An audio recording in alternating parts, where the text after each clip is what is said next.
In the 1950s in Marcella, Nock is being chased by Lansky and his partner, who catch him and kick him a couple of times. Lansky tells Nock he shouldn't gamble if he can't pay, and that he expects to be paid in 24 hours. Since he doesn't have any money, Nock tries to think of a way to get out of this one and finds himself at the harbor, where a cruise captain is desperate to find a doctor for a 6-month trip to India. Nock doesn't have any qualifications other than a past in the army, but since the ship is about to set sail, the captain is desperate and accepts that Nock will pretend to be a doctor. Nock learns as much as he can from the medicine books he finds in the doctor's office. When they bring in a sick mechanic, the man explains he knows he has typhus because he's often seen it while sailing, and he's heard what treatments his co-workers used in the past. Pretending to test him, Nock makes the man repeat the treatment he's heard of as he writes it down, then tells him to do exactly that. Afterward, Nock goes for a walk on deck and sees a lady that has sunbathed for too long, making her face extra red. Nock implies she may have a skin condition, then leaves for the kitchen, where he takes some whale fat to make a fake ointment. When he gives it to the lady, he pretends as a rare oriental ointment that even Cleopatra used. A few days later, the redness of the lady's face disappears naturally because it had only been a bad tan, but she thinks it's thanks to the ointment and is willing to pay any cost for more. After selling her 3 bottles at a crazy price, Nock checks on the mechanic, who is doing better too. The captain is amused at how well Nock's doing and wonders what he'll do after the trip, to which Nock answers he'll go to medical school. 5 years later, Nock arrives at the small village of San Maurice, where he'll be taking over Dr. Parpolade's practice. Parpolade is moving to retire in the big city and wants to leave his office in good hands, so Nock assures him he studied to be a doctor after accidentally referring to the patients as clientele. The next day, Nock pays the mailman to go around town with an announcement. On Tuesday morning, he'll give every person living in San Maurice a free consultation. Afterward, he goes to the local pharmacy to meet Mr. Mousquet, whose business isn't doing well. Nock uses his charms to reach an agreement. They'll make people think they'll feel worse than they actually do and share the earnings. As the mailman delivers the announcement around town, gossip around Nock begins to spread.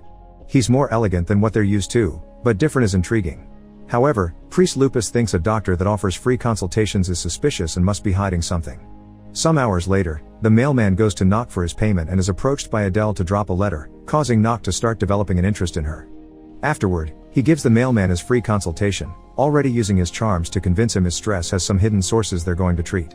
In the afternoon, Nock goes to the local school to speak to Bernard, the headmaster, to scold him for not having health classes at school.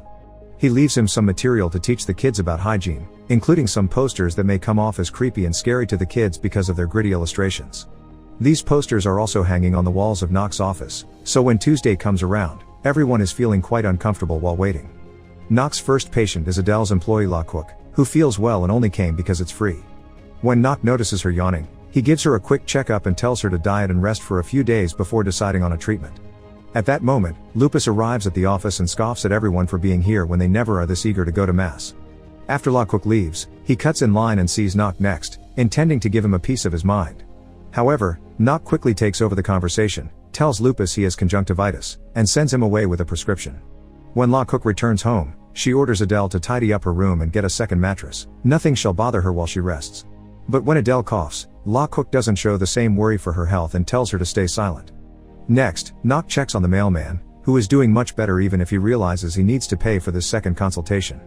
Everyone in town is happy with Nock's work and impressed by his persona. Men think he's distinguished and smart, women call him charming and handsome, and Lupus can't stop his jealousy. He's so popular that Elizabeth comes to see him just to gift him a basket of goods she baked herself and invites him to the mayor's dinner party while trying to flirt. In the evening, Nock assists this dinner party, where rich widow Pons competes with Elizabeth to see who gets to flirt with the doctor more. Nock also takes the chance to invite everyone to the conference he'll be giving at the school the next day.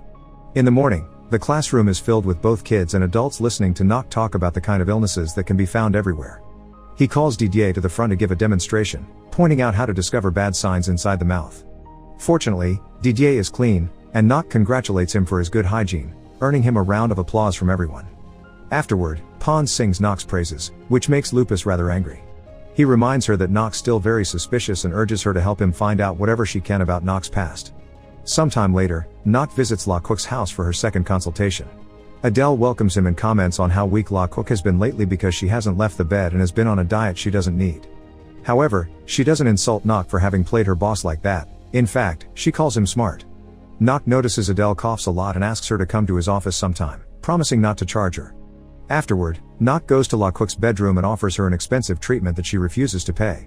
La Cook tries to convince him she's doing fine by doing some exercise, but that only makes her feel worse, causing her to give in and pay Nock whatever amount he asks for. A few days later, Nock visits Mouske for their monthly meeting.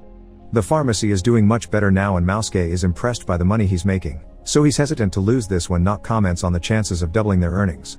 However, Nock uses his charms once again and gives him a speech about the two of them being the guardians of this town's health. Later, Nock's visited by Pons, who manages to get him to visit her 4 times a week to check on her health. She may be flirting, but Nock plays along because of the money that will bring. Pons also tries to ask some questions about his past, but Nock only gives her vague answers before dismissing her. His next patient is Elizabeth, who is desperate to beat Pon and takes off her coat to show Nock she isn't wearing any clothes. Her efforts are in vain though. Nock turns her down and asks her to leave. The night of the town's annual party, Nock notices Adele arguing with her fiancé and leaving the building in a huff, unaware that a newly arrived stranger is also sneaking in through the window. This stranger turns out to be Lansky, who has been traveling as a tramp. Lupus finds him stealing food and tries to call for help, but Lansky grabs him by the neck and threatens him into letting him stay in the church for a few days. Back to Nock, he takes his car down the road to offer a lonely Adele a ride. He scolds her for not wearing gloves and a scarf, but quickly apologizes when she mentions she isn't in the mood to be chastised.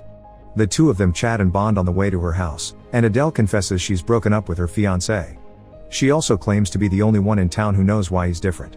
The next day, Adele comes to ask Nock for help with La Cook's dog Tom, since she can't take him to the vet because La Cook will only pay for the animals that give her money, like the cows and sheep. Luckily, Tom's only dislocated his shoulder, thus Nock's able to quickly put it back into place. While Tom gets to run around again, Nock confesses he had been jealous of Adele's fiancé, so she asks him to dance with her right there to the rhythm of the birds singing. Sometime later, Lansky sees Nock in town and recognizes him, wondering what's going on. Nock has come to pick Mouske up to start a new project at the local hotel, and Lansky sees it all. After telling Lupus he'll stay 1 more week, he goes looking for Nock to ask for money. At first, Nock isn't afraid of him and pays him double the money he owed him. However, this isn't enough for Lansky and begins bribing Nock, asking for a big amount of money in exchange for keeping his secret. Adele doesn't show up for her date with Nock, so he goes to La Cook's house, who asks him for a new prescription before confessing Adela has been in bed sick for 4 days. Yet when Nock wonders why he wasn't called, La Cook says she didn't see a reason because she was feeling better. Nock rushes to check on Adele and worries when she sees the condition, causing him to send her to get some tests done at the city hospital. Before leaving, he leaves her a gift, a scarf with a pair of gloves. Unfortunately, when a few days later Nock gets the test results, they bring bad news: Adele has tuberculosis. Nock calls a friend in a specialized clinic to ask for treatment for Adele. He also promises to pay for it and requests his friend to keep it a secret from her. Later, Nock goes to the bar, and everybody falls silent when Lupus begins pointing out more people are sick now than ever. The bartender apologizes, pointing out that Lupus is just angry because nobody goes to church anymore since they're more concentrated on their health, but Nock doesn't let it bother him. Afterward, Nock takes Adele to the bus station and says goodbye to her. Elizabeth's in the area and sees them kiss. Feeling bitter, she rushes to the church to ask for confession. She tells Lupus an exaggerated version of what she saw and how warm it made her feel. She also lies about the day she went naked to the doctor's office and pretends Nock took advantage. Lansky notices how eager Lupus is to get bad gossip about Nock, and after Elizabeth leaves, he offers to tell Lupus some things about Nock's past in exchange for money. The next day, Nock goes to check the hotel, which is being transformed into the village's first clinic. He learns that Lansky is there renting one of the last rooms left, and finds him cleaned up and armed. Nock gives him the money he asked for, but Lansky grabs it only to ask for more, this time an even more insane amount. Meanwhile, Lupus goes to see the mayor to tell him Nock took advantage of Elizabeth and corrupted Adele into leaving her beloved hometown. However, the mayor doesn't fall for it. He already knows Adele was sent to a clinic, and points out Elizabeth is always taking her clothes off for people, including the mayor himself. Some days later, Nock receives a letter from Adela, who is very comfortable in the clinic and feels lucky to have met him. That night, Lansky comes over for his payment, so Nock promises he'll take out the money from the bank the next day. To seal the deal, Nock invites him to toast with whiskey, and Lansky takes it without knowing the doctor tampered with it. The next day, Lansky is suffering from such an awful case of diarrhea that he sullies many of the floors and walls of the hotel. Nock goes to check on him and pretends Lansky's terribly sick, so he promises to help after Lansky gives him back his money and signs a letter confessing all his past crimes. Some weeks later, Parpelade comes back to the village to see how it's doing, and he's shocked to see the finished clinic, not understanding the need for it. Next, he goes to see Nock and is even more shocked to hear he has 600 consultations a month. Parpelade points out the poor morals behind this method, causing Nock to begin a speech about the way medicine is reaching the common people that annoys Parpelade into leaving. Nock visits Adele and she sweetly tells him the two of them aren't so different after all because they grew up poor. Unfortunately, a few days later, Nock receives bad news: Adele has died. Overwhelmed by grief, he destroys his office.